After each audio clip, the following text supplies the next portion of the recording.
Pesona si Gadis Desa, episode 96 dengan judul Rasa Bergairah. Selamat mendengarkan. Dengan langkah gontai Nania berjalan masuk ke dalam rumah. Waktu menunjukkan pukul 7 malam dan dia baru saja selesai mengikuti kelas matematika. Otak Nania serasa dipanggang setelah diminta untuk mengerjakan soal dadakan oleh guru pembimbing.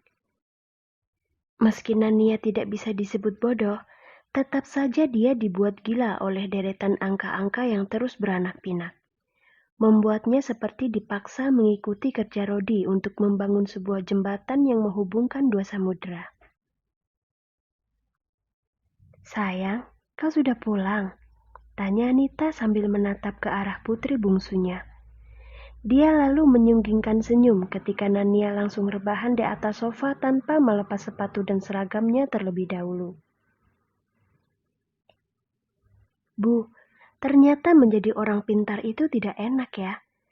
Aku jadi menyesal telah mendaftar kelas matematika. Tahu tidak, Bu?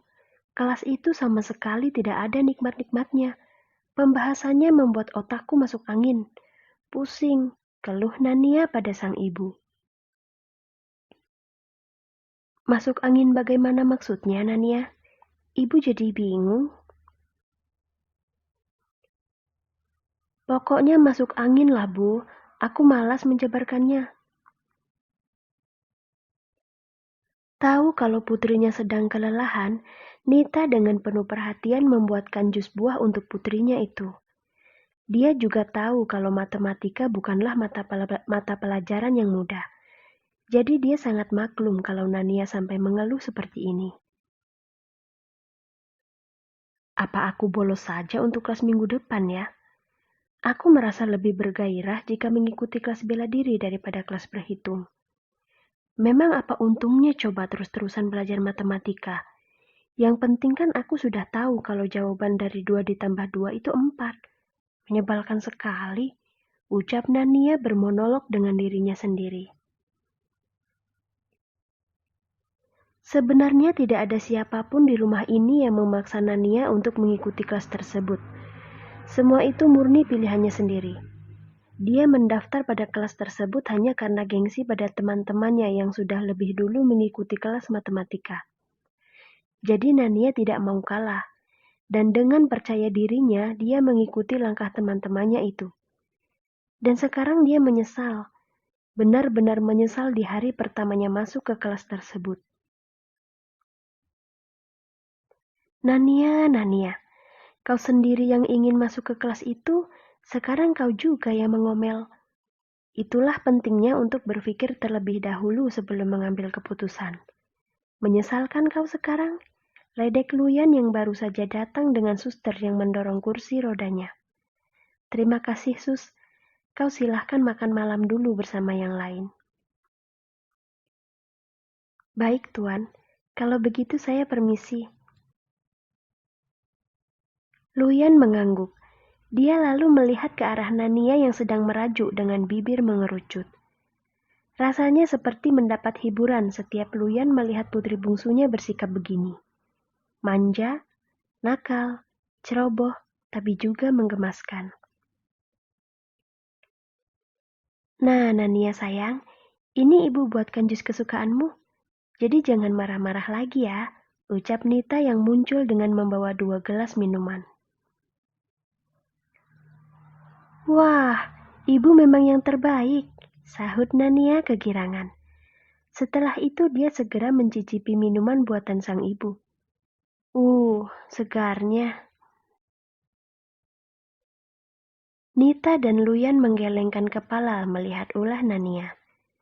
Mereka bertiga kemudian saling berbincang, menanyakan tentang apa saja yang dilakukan Nania saat berada di kelas matematika.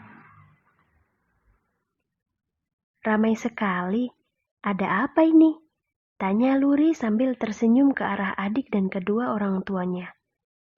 Dia baru saja selesai mengulang pelajaran sekolah sembari menunggu adiknya pulang untuk makan malam. Ini, adikmu sedang mengeluh, Luri. Dia bilang tidak mau lagi mengikuti kelas yang dia pilih. Menyebalkan katanya, jawab Nita lembut. Kau sudah selesai belajarnya? Luri mengangguk. Dia lalu ikut bergabung bersama yang lain dengan duduk di samping adiknya yang sedang rebahan. Apa benar kelas matematika itu menyebalkan? Tanya Luri penasaran. Kau itu kan pintar, Nania. Masa kalah dengan angka-angka kuadrat? Aku tahu aku ini pintar, Kak. Tapi tetap saja aku benci pelajaran itu.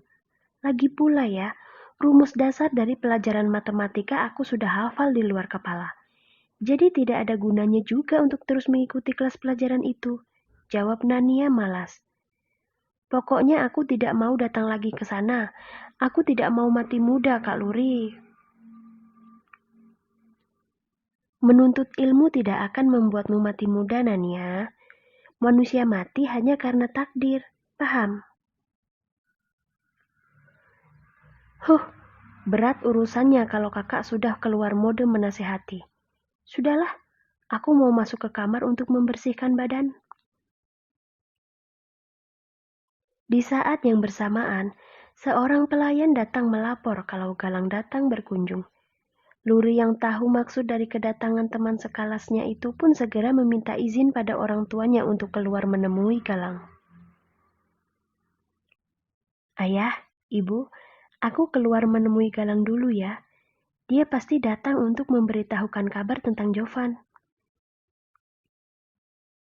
Memangnya Jovan kenapa, Luri? Tanya Nita ingin tahu. Hari ini dia tidak masuk sekolah, Bu. Juga tidak ada kabar apapun darinya. Tadi sebelum pulang Galang bilang padaku kalau dia akan menghampiri Jovan ke rumahnya. Begitu, jawab Luri menjelaskan pada sang ibu. Oh, begitu. Ya sudah sana temui Galang. Sekalian tanyakan padanya ingin ikut makan malam bersama kita apa tidak. Siapa tahu dia belum makan. Baik, Bu. Setelah itu Luri bergegas keluar menemui Galang. Dia tersenyum melihatnya yang sedang duduk di ruang tamu rumahnya. Lang, bagaimana? Jovan tidak apa-apa kan? Tanya Luri sembari mendudukkan bokongnya di atas sofa. Galang menatap lama ke arah Luri sebelum menjawab. Dia sengaja tidak mengabarinya lewat telepon karena ingin langsung mengajaknya pergi menjenguk Jovan di rumah sakit. Aku tadi sudah mendatangi rumahnya Jovan, Luri, dan pelayannya bilang dia sedang dirawat di rumah sakit. Jovan sedang tidak baik-baik saja. Ya ampun, jadi benar kalau dia tidak masuk sekolah karena sakit. Ucap Luri kaget begitu mendengar kabar yang disampaikan oleh Galang. Dia sakit apa, Lang? Di rumah sakit mana Jovan dirawat? Galang kemudian memberitahu Luri di mana Jovan dirawat.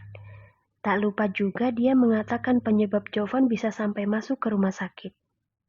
Entahlah, Galang tidak tahu harus bersyukur atau bagaimana, karena ternyata nasibnya Jovan jauh lebih menyedihkan dari hidupnya.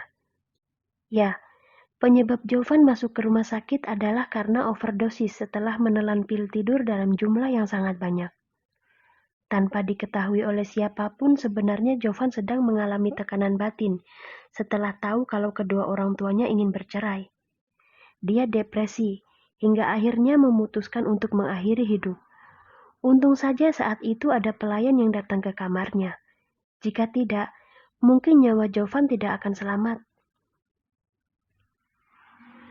Astaga Jovan, kenapa kau nekat berbuat sejauh ini? Gumam Luri syok setelah mendengar kebenarannya. Luri, kedatanganku kemari adalah ingin mengajakmu dan Nania pergi ke rumah sakit untuk menjenguk Jovan. Aku kasihan padanya, dia pasti sedang sangat terpukul sekarang. Ucap Galang mengutarakan maksud kedatangannya ke rumah ini. Kau benar, Lang. Jovan sedang membutuhkan seseorang untuk menjadi teman bicara. Pikirannya sedang kacau. Dia tidak boleh dibiarkan sendirian, sahut Luri. Kalau begitu tunggu sebentar ya. Aku akan meminta izin dulu pada ayah dan ibu. Nania baru saja pulang. Kita juga perlu menunggunya dulu untuk bersiap. Ya sudah kalau begitu. Jangan lama-lama ya. Aku khawatir pada Jovan. Luri mengangguk. Setelah itu dia langsung berlari masuk ke dalam kemudian menghampiri orang tuanya. Tanpa basa-basi lagi, Luri langsung memberitahukan keadaan Jovan sekaligus meminta izin untuk pergi ke rumah sakit. Nita dan Luyan sangat kaget mendengar kabar buruk tersebut. Mereka lalu memberikan izin untuk Luri pergi menjenguk temannya yang sedang tertimpa musibah. Bu, aku ke atas dulu untuk memanggil Nania ya. Dia dan Jovan cukup dekat. Siapa tahu kedatangannya bisa membuat Jovan merasa sedikit terhibur, ucap Luri. Iya, kalian bergegaslah, sahut Nita ikut merasa khawatir memikirkan nasib dari teman putri-putrinya. Tanpa membuang waktu lagi, Luri segera pergi ke kamar adiknya. Dan kebetulan Nania sudah selesai mandi saat Luri sampai di sana. Apa? Kak Jovan overdosis. Wah, dia sudah tidak waras atau bagaimana, Kak? Pekik Nania dengan suara yang sangat kuat. Shh, pelankan suaramu, Nania.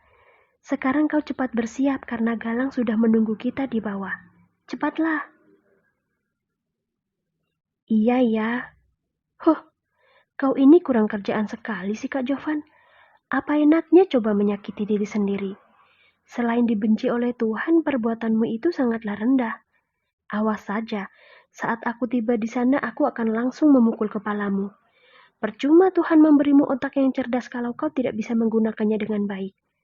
Dasar bodoh, berutu Nania sembari mengambil pakaian dari dalam lemari.